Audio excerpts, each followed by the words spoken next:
Another day, another assassin build. Welcome back to Cocky Gachas, and in this video we'll touch on the Red Card assassin build that a lot of people requested for after I covered the Soul Breaker, Soul Destroyer build the last time round. And this time round, big shout out to my viewer Baby Shark, or better known as Sasaki on Isloot7, for lending me his account, his character, to do this showcase and guide.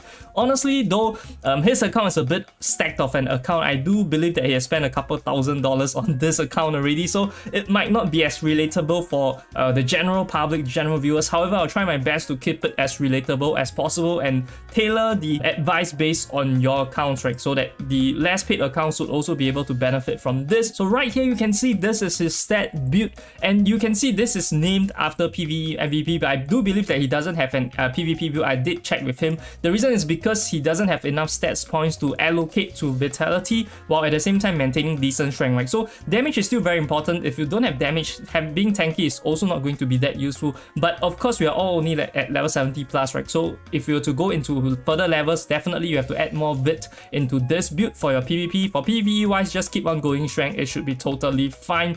And here, agility definitely needs to be 99 because this build is an auto-attacking build. It relies on you hitting fast. So agility, definitely the top priority. Although I'm going to have a special mention here is that attack speed does have a cap, and he did actually hit the cap already. So if you were to try it here, you can see it's 389% just now, right? But once I go into my attacking mode, it goes to 500%. It's based on cost, it's also based on equipment, and also the proc from your daggers, right, which give you extra attack speed. So he already capped it. He doesn't need more AGI, which is also why if you want to eat some food, right, you want to buff up your stats, go for the strength stats. You don't go for any more AGI once you hit 500 attack speed. So this one you have to test yourself. Your account will definitely be different from his. He does have a bit of an advantage when it comes to gear, so this is something to take note of. If you guys don't hit the attack speed cap yet, just keep going AGI and that should be totally fine. Now that we are done talking about the stats build, we are going to go straight into the skill build, and here we are going to be noticing that there is going to be two different builds, right? PvE MVP as well as PvP. So I'm going to be covering both in this video. So I'm going to first start with the skill build for the PvE aspects, and the first one is definitely going to be double attack. This is the most useful one out of this skill tree in the first job because this is the core damage that you're going to be dealing with when you auto attack. So don't need me to explain too much. Basically just a chance for you to proc double attack. Next is going to be Envenom. This is more for prerequisite purposes. You're not really going to be using it anyways. You're just going to be auto attacking. Next is going to be the increased dodge. Like I mentioned in my SBK video, the Soul Destroyer video, permanently increasing flee by 30 is not as useful for the SBK, but for this one it's actually quite good. It compounds with your the fact that you add a G, and also you gain 5% movement speed, which is always welcomed. And next is going to be the shield dodge. So for shield dodge, I might be wrong here. I kind of forgot about this. I think that actually this shield dodge, you don't really have to max it out. You can kind of put it into hiding if you really want to for PvE aspects. Although I would argue that you might get shield dodge. Shield dodge might be a bit more useful than hiding when it comes to PvE aspect, although you wouldn't really put it or use it in most scenarios. But in the future, maybe for demanding content whereby you have to dodge certain attacks, maybe you want to pop shield dodge at the right time. So this one is why he added to 5 out of 5, I believe. But otherwise, if you don't want to, you can add 1 into hiding. So next, going into the second job, you can see, right, quite self-explanatory. The whole aspect here, right, 30 points is all invested into here. Dual wielding, need me say more, you need the daggers to, you need dual daggers to function for this build, so definitely add it. For Red Card itself, this is a very strong skill, Red Card. However, this is not really that important when it comes to auto attack because you're not going to want to spend time to cast this, right? This is more for the early game whereby you're just going to want to cast it so that the damage is still relevant. But at the late game scenarios, right, or going into mid-late game, you don't want to cast this at all. This is leveled up so that you can proc your stem room card, so that your stem room card will give a level 10 red card, right? So that is mainly for that. And also for red card precision, it's because the stem room card, when proccing red card, is going to want to have the red card do extra damage. This is the reason why. So quite self-explanatory. You don't want to use this build without stem room card. I know that I skipped a bit. I talk about stem room card, but stem room card is so key to this build that you definitely need it. So definitely go for this. And then the last 10 points is going to be in Enchant Poison. This is the most useful one out of everything else. For hiding research as well as backslide, hiding. You don't really need it in PvP scenarios, which is why definitely 10 points into enchant poison. Nothing too much to talk about. For Grimtooth, you do need kata, right? So yeah, nothing here to talk about, nothing else to add. Going into Tron's second job, here, the double attack mastery is very critical because usually, if you remember back in the Ragnarok online days, right, the double attack usually doesn't go in line with critical. Once you crit, you cannot cast double attack. But here in Ragnarok Origin Global, there is a double attack mastery level 10. So over here, when you land a critical hit, it will in fact cast a double attack. So critical is also very important. But like I mentioned just now in the stats build as well as the buffs, right, your Gloria plus the cost itself should already cover for enough crit. You don't really need to invest in points and luck itself. And then this one just maxed it out. It's going to increase your damage by a lot. So 10 in that. And then next is going to be Enchant Deadly Poison. As always, the best friend for Assassin is going to be Enchant Deadly Poison. Gives a lot of extra weapon attack and also have a chance to poison your enemy. So this is a self-explanatory, always wanted. 5 weakness, always need to add.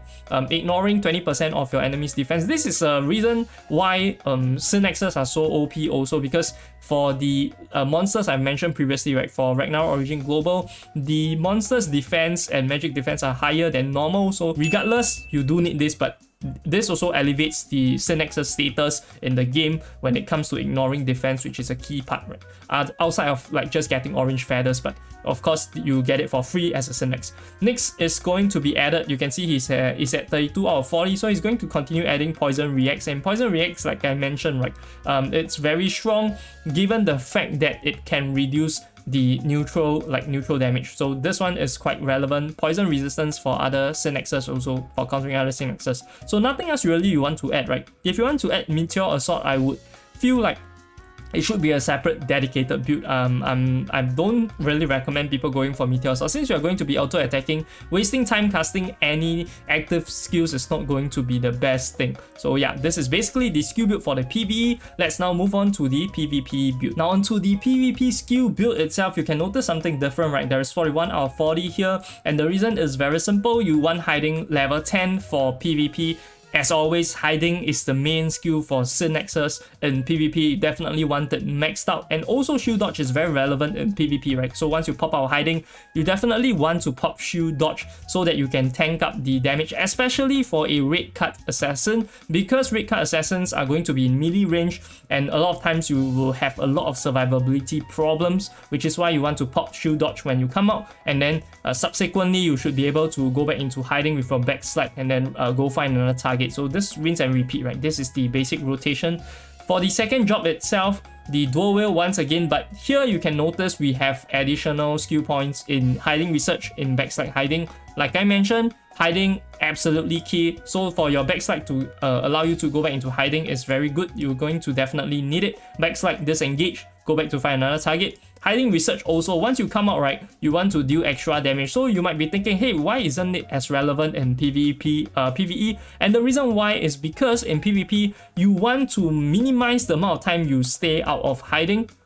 And you want to also be able to deal huge amounts of burst damage to people out of hiding, because people move, right? The monsters, the MVPs usually don't move. They will let you hit them. But then for people, they will try to run, they will try to hide. So what you need to do is to deal the most amount of damage in the shortest amount of time so that you can go back into hiding, you can disengage again. So definitely this is crucial for red card precision, although there is a bit of a sacrifice over here. But for PvP, in fact, I would say that for PvP, you do not need stem worm cut. I also checked with Daddy Shark, and this is what he told me as well. You don't want to use stem worm cut in PvP because you just want to focus on your crit, your double attack, and you wouldn't have enough time to proc enough times of the stem worm cut anyways to make it as useful as worded. So this is why you only have 3 in red card precision. As to why other stuff is not being added, because the rest of stuff isn't that useful as well. But of course, if you really want to, you can definitely go into this skill tree itself, because like I mentioned, you don't really want to be using red card anyways, right? So this skill points itself, this 13 points, can be definitely dedicated into other aspects if you truly want to min-max, right? But I don't see you using either of the skills anyway, so it shouldn't be a big difference. Now going to Trance second drops, double attack as well. This is going to be relevant regardless it's PvE or PvP, so definitely 110 in it. Fine weakness as well, self-explanatory, always want it. Enchant daily poison, always want it. And poison reacts, this is the only thing that makes sense, right? The rest don't really make sense. Even in PvP, you don't really use Meteor Sword. So this is the reason why. And Poisonous Blade, I've never really seen people do it, but if people want to try, you can definitely try for it. But I don't think I've heard anyone say good things about Poisonous Blade. So definitely just go with Poison Reacts. It's going to be overall more useful compared to the rest of the skills. Now moving into the gear, you can see right here, I'm going to first touch on the daggers, right? Just like the Soulbreaker builds. The dagger is the core of the build itself, and the daggers that you're going to use is always going to be Sandstorm, because the Sandstorm increases your attack speed by 7% for 3 seconds. So you want to proc it as much as possible to hit as high attack speed as possible, and also basically it adds 15% attack speed. As for your armor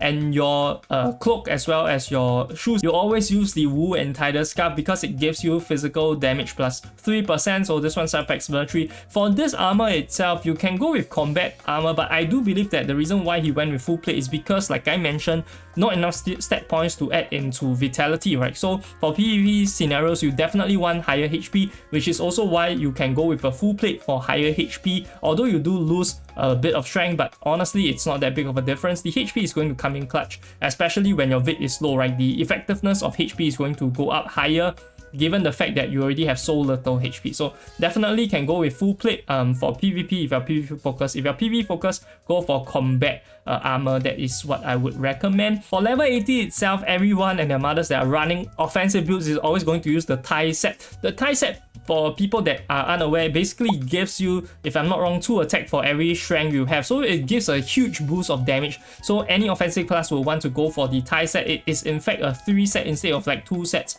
compared to here, right? So definitely go for tie set. There shouldn't be any more discrepancy over there. For your accessories, go with the Martel's Leash, 2 of them, and you can see he has both of them like 2 slotted. This is quite sick. And for level 85, there is a Brooch, so you can go for Brooch. It gives you even more attack speed, but like I've mentioned, I think his attack speed is already capped out. Although I still think that he would switch to the Brooch and then he would lower the stats points in AGI and then add them to other stats like I mentioned. So you can balance out and cater your own stats based on your character, right? So nothing is truly fixed. You do have to test it to see whether it's really going to be better for your account, your character per se.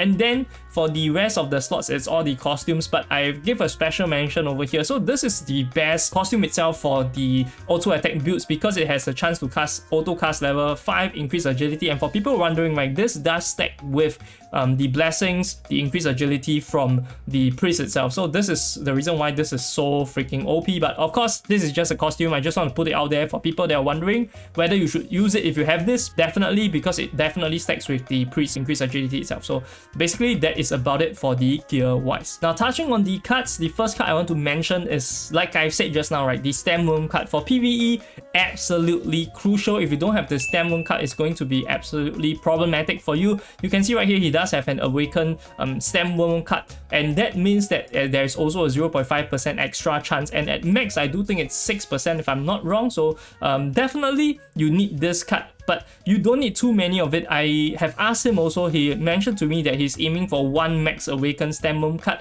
but as you guys know, right, the Stem Wound card is a card that is, although available inside the shop itself, you can see it's only selling for 40k, it is always out of sale. So you always need to snatch it in the first 5 minutes. Everyone is aiming for Stem Wound card because it is so freaking good for auto attack Sinxes. So definitely you want it. There's nothing else you want more than this Stem Wound card. So aim for it. Definitely stay on the refreshers and grab your Stem Wound card and have one of the Stem Wound cards on Max Awaken. Even without Max Awaken, 3% is quite good itself because you're going to cast Raid card level 10. So very, very sick card.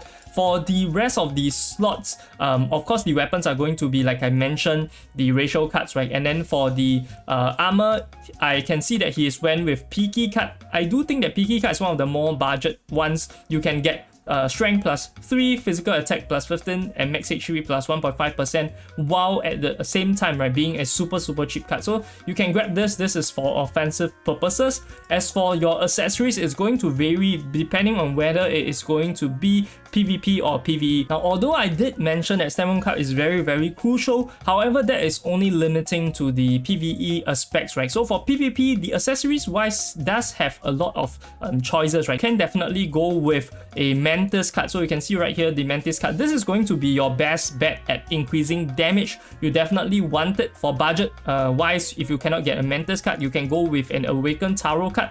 So this also provides a lot of benefits, and at lower level should match the Mantis card definitely. And also for PvP, you want to swap in the Savage Babe card. So Savage Babe card has a 3% chance to land stun on your enemies, or rather it has a 2% chance to stun your enemies, but when you max awaken it, it has an additional 3% chance to stun the enemies. Hence, this is going to be very useful to lock down enemies compared to like Requiem, right? I did mention before for Hunter builds, Requiem is going to be very essential because Fear is a very sick status. But the reason why you want stun instead of Fear is because the enemies is going to run from you if you cast Fear on them. So you are going to chase them right into the battlefield. So it's not a good thing to chase them. So you just want to lock them down, go in, auto attack and damage as much as possible on them to kill them off and then disengage again. So that's why Savage Babe Awaken card is going to be good. And for the rest of the slots, you definitely want Horong so that you can kill off other Sinxes, and also just fill in with any filler cards. Also, you can go for Kobold, but I don't think Kobold is the best. Like I mentioned, the crit wise, you should already have enough. So the reason why I think he go with it is because he has a Max Awaken Kobold card, but otherwise I would say just go with Taro card, or you can go with Mantis card. So yeah, that is just my recommendations. For the rest of the cards, it's quite generic. So definitely check out the video in the top right hand corner there, whereby I touch on the general cards itself and what you should slot in based on the situation. So that one should cover all your card questions. But otherwise, this is all for the card aspect for the auto attack rate card Sinx. Now onto the course, I'm first going to touch on the PvE MVP aspects, and then later I'm going to switch to the PvP ones. So the first one that you definitely want to look at is going to be Aftershock. So here he has an Aftershock level 7, and like I mentioned, the crit aspect is going to be covered by this Aftershock skill or the Aftershock core, because for every 15 normal attacks you are going to gain 40 crit for 3 seconds. So this is quite sick, and 15 normal attacks is definitely not difficult to achieve when you have super high attack speeds, right? So this is going to give you your crit supplements, which is why you don't have to add luck on top of having Gloria. And then the meaning poison here, right, isn't that relevant, so I'm not going to cover this. It's going to be more relevant for PvP, but yeah. So going into the other core, you can see there is a Jagged Slash level 6 over here. Red card has a 20% chance to trigger one more time. So this can proc on top of your auto proc red cards, which is why this is going to be very good. So if you're super lucky, you can definitely deal high amounts of burst damage to your enemies. And the next one is going to be the Momentum Management module. This is the reason why he's able to cap out at 500% attack speed as well, because for each consecutive normal attack or the same skill use, you're going to gain 4% attack speed for 3 seconds, and it has up to 5 stacks, so it adds up to 20%. This is a huge boost, but of course for a lot of people, a lot of you, right, you might not have the cost as high level as this, so the attack speed, which is why I mentioned, might not be able to max out that easily compared to his account, right? So that is just something that you guys have to take note of. And also for other aspects, right, if you don't have this cost, what are good? Although these are super critical, I would say, to this build itself, you can also go with something like a Cold Blood. You can also go with the Bloodthirst. These are good for increasing damage aspects. Mana Length Reversal is very good because it basically just always increases your damage by 7% since you are 0 distance with the enemy, right? So this is something that you definitely want to get. And there about covers for the PvE aspects. Let's move on to the PvP aspects. So PvP aspects, like I've mentioned previously also on the Soul Destroyer build itself, you're going to focus a lot on mobility, less on damage. So for that, you really want to have all the backslide stuff. You want to have the main ones, right? So here you're going to touch on first the back rush. So after performing a backslide, you're going to move 16% faster. This is going to be relevant. However, like I've mentioned, right, this is gaining mobility for damage. So if you really want more damage, you can sacrifice this, although I do really would advise people to go for back rush. But I think the reason why he don't has it is also because his D-mix don't really have that high level of this, right? So yeah, that's the reason why. And the next one I'm going to touch on is going to be Shadow Cloak. So Shadow Cloak is once again something that is relevant for auto attack critical builds, because your hiding cooldown is going to be reduced by 1 second every time you land a critical hit with a 1 second internal CD. So this is going to make it such that every time you uncloak, you unhide, you come in, you kill someone, right? By the time you finish killing off the enemy, you can definitely have another hide active. This is very important for PvP, not so much for PvE. So yeah, this is basically a good call. Next one is going to be what he already have. So here, this is for Burst Concealed Teeth. After you lose invisibility, you deal 10% more critical damage for 5 seconds. Like I mentioned, short burst. You want to focus on short burst. Short amount of time you are going to stay out of the hiding and then burst out your enemy. This is going to help you a lot with that. So here he does have the mana length reversal on this one, as well as the Maining Toxin. So Maining Toxin is going to be very crucial, because humans or characters do run, right? They're not like your bosses, they just stand there and then just let you hit like an idiot. So Maining Toxin is going to be useful as with Savage Babe, like I mentioned, right, for locking down targets. And then the last one is going to be evasion or evasive mending. So while shield dodge is active, you'll heal for 10% max HP every time you perform a dodge. This is coming in with the survivability aspect. So when you come out of it, like I mentioned, you always want to pop shield dodge. So this is going to help you to increase your survivability while you are out of hiding. Everything compounds into that short frame of time. So if you think about PvP for assassin auto attack builds, right, you have to think of them that they are melee characters. You are melee character, you are not at a range, you're not like a Soul Destroyer build, right, where you can use Soul Destroyer at a range. So you can see that those cores that you use in PvE, right, are not really relevant here, because you're not going to be staying on a target for a long amount of time, which is why all of them is being switched out for the burst cores. They are switched out for the mobility cores. And that about does it for this video on the auto attack Sinx build. Once again, big shout out to Baby Shark or Sasaki over here for lending me your account to showcase this. Also, if you guys are interested in seeing a Soul Destroyer build, Soul Breaker build, definitely check out this video here. I'll see you guys over there. This is Corky Gachas signing off.